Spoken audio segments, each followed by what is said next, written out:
So is the gig economy dead? There's so many people out there saying Uber Eats and DoorDash is not paying the same amounts they used to in the past. And trust me, when I was out there and I was doing deliveries, I noticed this myself. So for anyone out there that's doing DoorDash and Uber Eats or any of the gig economy work, did you quit because you recognize it's not worth it? Drop a comment down below and let me know. In this video that I saw, which is called Ride with Bree, it was really interesting, and she broke down exactly why the gig economy is not doing so great and why so many people are quitting. And I certainly want to play it for you guys, and I want to give you guys my comments. But before I get there, please take the time to hit the like, hit the subscribe, and leave a comment. I'm trying to get to 1,000 subscribers, and with your help, I will certainly get there. Now let's get straight to the video. Hey guys, the reason why so many drivers have quit is because things are not how they used to be. We're seeing a lot more lower paying offers.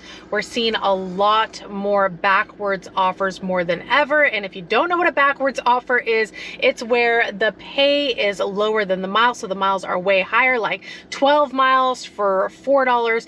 That is something that I noticed a lot as well, what you were saying, the backward order, which I never heard of the term backwards order, but I did something very similar to that. When I used to go out and do deliveries, I always said to myself, it has to be at least $2 a mile.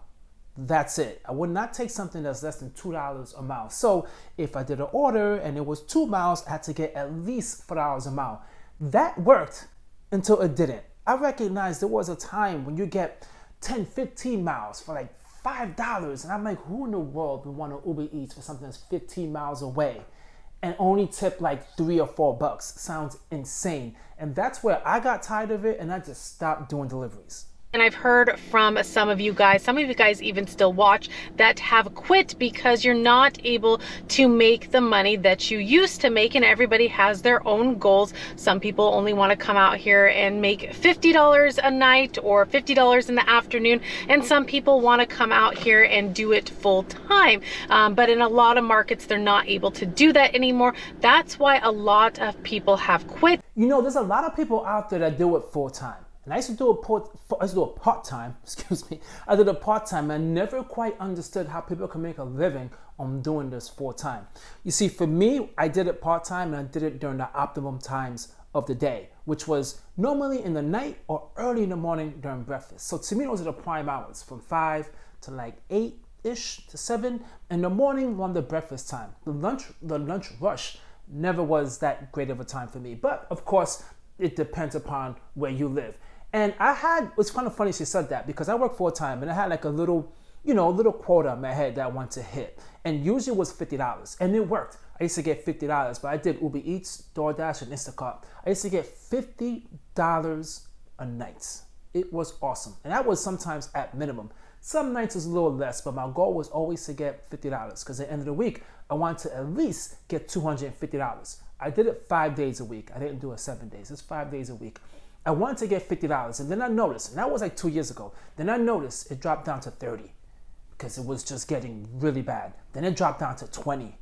And I'm okay, this is horrible. To some nights, nothing. And that's when I started recognizing this is not worth it. But why? If you guys know, please drop a comment down below. Let me know. Why did it change so much? Is it because of the demand of people, right? As far as like making the orders, were they just not making any orders? Were they decreasing the tips? Right? That could be another thing.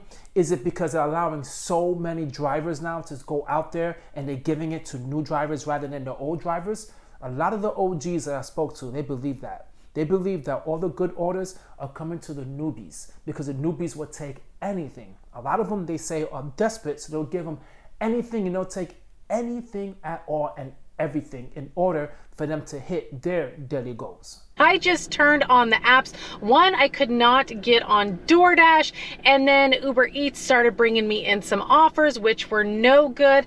And these are the offers which have had a lot of drivers quitting, because this is what they're seeing in their markets, or even in some markets, they're not even receiving any offers at all. So here's some of the offers that I just received. $3.08 for 2.3 miles. Here's another another one, and these are from Uber Eats, $3.10 for 4.3 miles backwards. Offer miles are higher than the pay. Here's another one, $5.04 for 4.5 miles. In this particular restaurant, the order's usually not ready. You're having to wait. So why would you want to sit there for $5.04? Okay guys, to put things in proper perspective, if you never did Uber Eats, this is cool for people who never did it before and they get to see exactly what the driver and the worker gets on their side. The order that said $3, right, and some change, that was one of the orders that she received. That means the customer is only tipping like $1. The base pay is between $2.50-ish, $2, so that means only tip $1. $1 for someone to go out there, get your food, travel 3 miles, deliver it to you, $1. That's it. Now, I know the whole tipping culture thing, everybody makes a big deal about it, but it seems unfortunate that people out there doing all the deliveries, they're getting hit the most with this whole, non-tipping culture thing, where people are getting upset about this overly tipping. They're getting crushed by that. And I've noticed that so much. I'm thinking that's partially the reason why these services are not working for a lot of people out there. I read Reddit articles as well where people were saying, why should they tip? That Uber should pay them more. And it is a good argument to have and a good debate. But really, guys, I want you to all understand this, especially people who do DoorDash and Uber Eats. They know what I'm about to say right now is exactly true. You get paid by the customer, by the tips, not Uber. Uber does not pay you. The tips is really what pays you. What I mean by that is they hardly give you anything. It's like $2 minimum. The tips is what we work for. So these are the reasons why people are quitting, because of low paying offers like this. We're seeing a lot more of these, more than ever. And like I told you guys, I always hold out for a reasonable offer, and some days you just got to call it quits depending on the day. Some days are slower than others. Yeah, I tried really hard to hold out. If you guys are out there and you did deliveries, trust me, I feel you. Drop a comment down below, let me know. How long did you hold out until you finally said, you know what, it's not working? Or you held out and it worked out for you. For me, man, I'm very impatient because I come from working a 9 to 5. Then I come out and I say, okay, I'm gonna try these deliveries, okay? I'm gonna go out, I'm gonna get ready, do some deliveries. Within 10 minutes, if I don't get nothing, I get extremely agitated. Because I say to myself, I'm not here to make money, man. I'm not out here to just sit down in my car waiting for an order. I want money. So usually between 10 to 15 minutes, I call it quits. I really do, because now it's getting too close to a time where I am doing deliveries and it's just not worth it at that time. It's just not worth it when you're sitting there getting no orders at all. It is the worst. So guys, if you have any frustrations when it comes to gig economy, and if you truly think it's dead, or if you think it's not, drop a comment down below, guys, because I really would love to hear it. Until my next video, guys, and thank you for sticking around. I really do appreciate that. Hit the subscribe. Since you like what I'm giving to you, hit the subscribe. Catch you guys in my next video. Peace.